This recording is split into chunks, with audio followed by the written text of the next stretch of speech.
Firearm enthusiasts and artisans have been jeweling metal parts on their rifles and pistols since the turn of the century, and it's an easy way to add a custom look that sets their weapon apart from the crowd. Metal jeweling, also called damascening and engine turning, if done by a master gunsmith, can add value and distinction to an otherwise Spartan firearm. Just about any type of drill press can be used for jeweling, but what's most important is the actual jig that holds the piece to be turned. This can be a homemade wooden jig like the one shown here, or you can even purchase a bolt jig at an online gunsmithing retailer.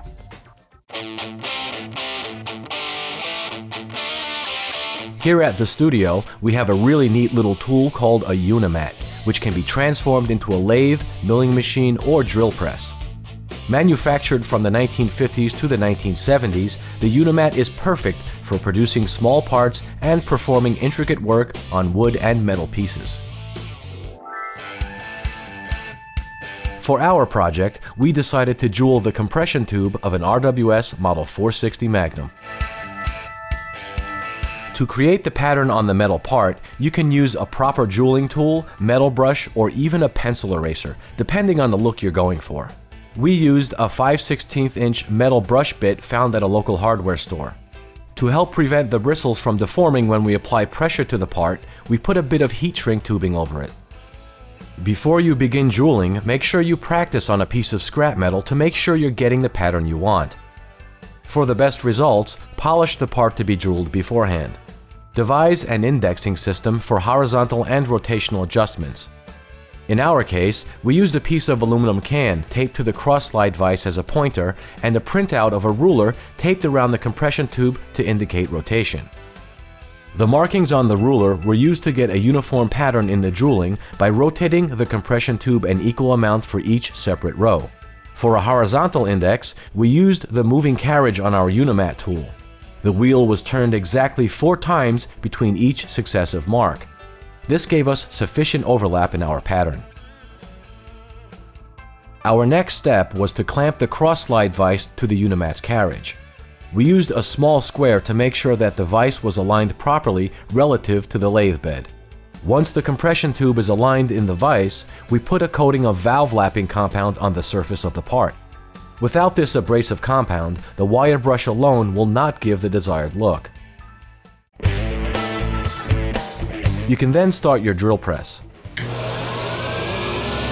Be sure to start on the outside of the area that you plan to jewel. It's a good idea to lower the bit so that you can see exactly where it will contact the part before starting.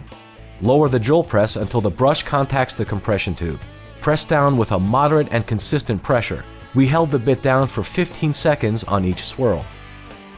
After you finish a swirl, move the carriage horizontally to achieve your desired overlap. In our case, 4 rotations of the carriage wheel was sufficient.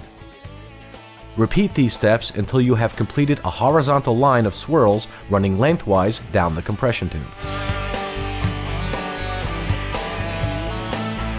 Rotate the compression tube to start the next row of swirls. We moved ours 3/16 of an inch.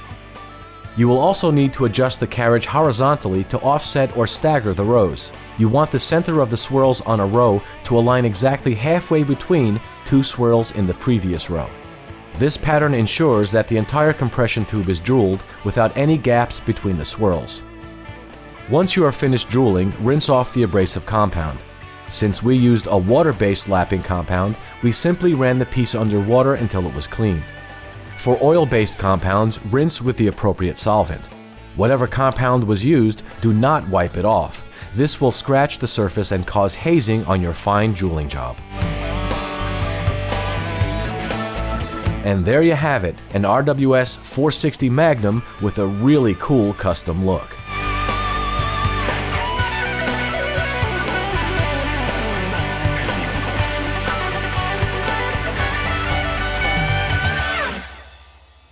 Please remember, folks, air guns are not toys. Even the smallest calibers can cause serious harm if not used properly. And you should never, under any circumstance, point an air gun at another person. Parents, if you teach your children to shoot responsibly, they will have a lifetime of air gun enjoyment.